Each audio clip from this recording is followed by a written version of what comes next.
divisional game. We're both 4-3. Let's get this W. Damn it. 4-4. We are in some deep weeds right now. We got to get out of this rut. We are last in the division.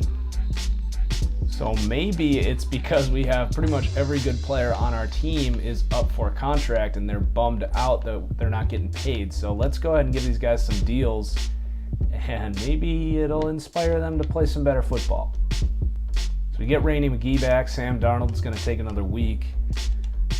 As far as Gilmore goes, I don't know if we want to give him a big deal. He's getting older. Same with Eric Reed. I think we got to let him go. We do have a ton of young offensive linemen ready to start playing, so we're going to let these guys go as well. Glenn Fry, this was a mistake. I should have traded him and realized that his contract was coming up. It is now week 10, so it's too late for that. Tyler Luke, though, we definitely want to bring back. So he agrees to a 5-year deal, and then the rest of these guys are going to have to wait. So we get a few guys back. See if that restores the locker room here. As we got to go to Detroit, 6-2. What is up with this schedule this year? I guess we're used to playing the last place schedule. There we go. We got to win, and we got to play Seattle at Seattle this week. But they've started to lose some games, so this is a huge week for us. We get McDuffie back, so that's a big upgrade at receiver. We're going to play him through this injury. And by the way, a huge announcement for Madden 18. I have constantly been complaining about the age regression in Madden, and there's no confirmation that the draft classes will be younger, which is a big complaint, but players will no longer have that significant speed drop off at 29 years old. If a player has over 90 speed and they are a running back, receiver, or a corner, they will never go below 90 speed. So it's going to be really important to get your players to 90 speed in Madden 18. Also added as we advance to week 12 here is the ability now to jump in and play from the live point in the season, which is something I've been asking for. I'm really excited about that.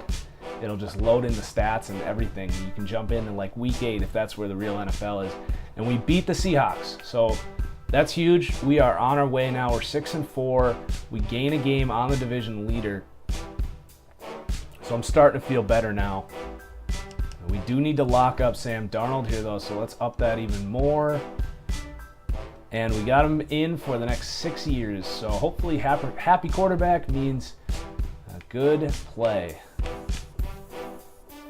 So Super Bowl rematch. If you remember, we played the Patriots in the Super Bowl last year when we beat them. They're coming to town.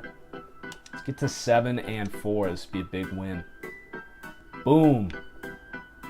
And wow, the Cardinals are 7-4 as well. This whole division, the Rams are 8-3. Look at those standings right there, but we do kill the Patriots. So week 13, potential battle for first place here against the Cardinals. And we get another win. That's 8-4. We got to play the Rams this week. They're 9-3. But we are heating up. And look at that. Stanford, #1 quarterback, last name Luck. So that's something that Madden planted in the game, or is that just a coincidence? I don't know. So here we go. We have got a huge game here against the Rams. And we won. Let's go. We are now in first place in the division. We've won like 4 or 5 straight games. And we got to play the 9-4 Dolphins. I feel like we've been playing a 500 team or better every game this year, which is crazy. Got some really good tight ends in this year's class. Might have to target them. So we do pick up a loss in week 15 and an injury.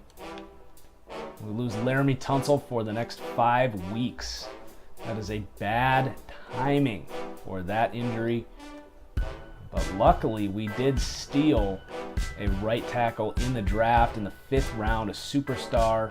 His name is Muldrow, Jacoby Muldrow. He's actually quick development, so it could be worse. And I think we need to spend this XP that we have earned on him this year if he's going to have to play in the playoffs. So let's just load up on this awareness. He's going to jump up probably into the 80s here. And sure enough, an 81 right tackle. So not a huge drop off after we spend that XP. So we're 9-5. We're still in first place. We got the Giants and the Cowboys to wrap up the season. So hopefully we can finish strong. I have a good feeling we're going to make the playoffs regardless, as long as we can get one win. But if we win out, we'll win this division. And we do pick up a win, so that's a big win. We do get an injury, though. And Michael McDuffie goes down again. And he's going to miss the rest of the year. So that's really unfortunate. We're going to have to IR him. And I think I'm going to look at free agency and see if there's anyone out there, because it is a big drop-off at that third receiver after him.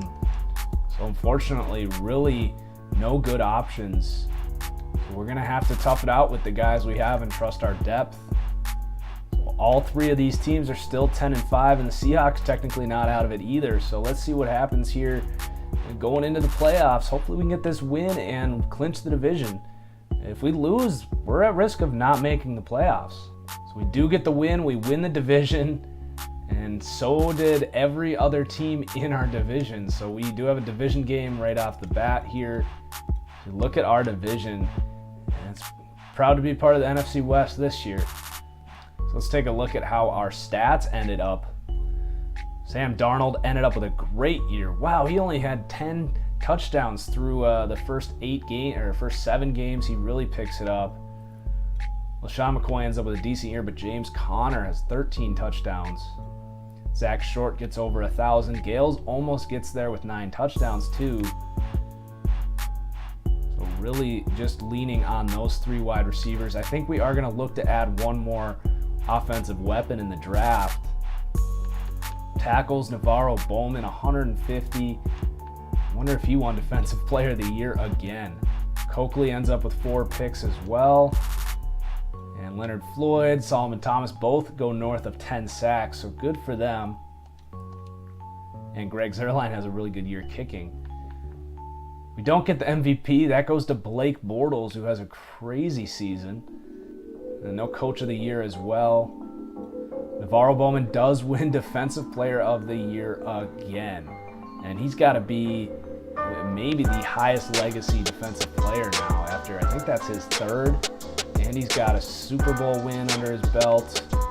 He wins Best Linebacker, and we get Best Kicker, but kind of a quiet year for awards. But as you can see, Navarro Bowman has passed Luke Kuechly for all-time legacy.